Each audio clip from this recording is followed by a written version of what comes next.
Today's Bible verse comes from Psalm chapter 103 verse 2, King James Version. Bless the Lord, O my soul, and forget not all his benefits. Psalm 103 2. Bless the Lord, O my soul, and forget not all his benefits.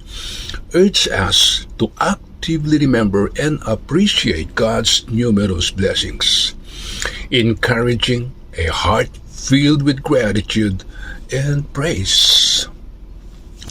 Here's a more detailed look at the verse number 1. Bless the Lord, O my soul. This is a call to praise and honor God with all one's being, not just superficially, but from the depths of the soul. Number 2, and forget not all his benefits. This emphasizes the importance of remembering and acknowledging God's gracious dealings and acts of kindness, both big and small.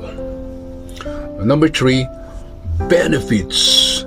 This word refers to God's gracious dealings, favors and acts of goodness towards us, which deserve our gratitude and praise.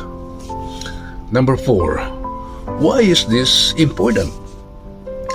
By actively remembering and appreciating God's blessings, we cultivate a spirit of gratitude which strengthens our faith and relationship with Him.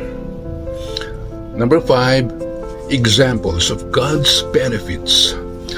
The Psalm goes on to list some of these benefits, including forgiveness of sins, healing from sickness, redemption from hardship, and the provision of love and mercy.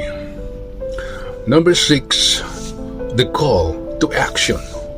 Psalm 103:2 is not just a passive observation but a call to action, to actively choose to remember and praise God for all He has done. Amen.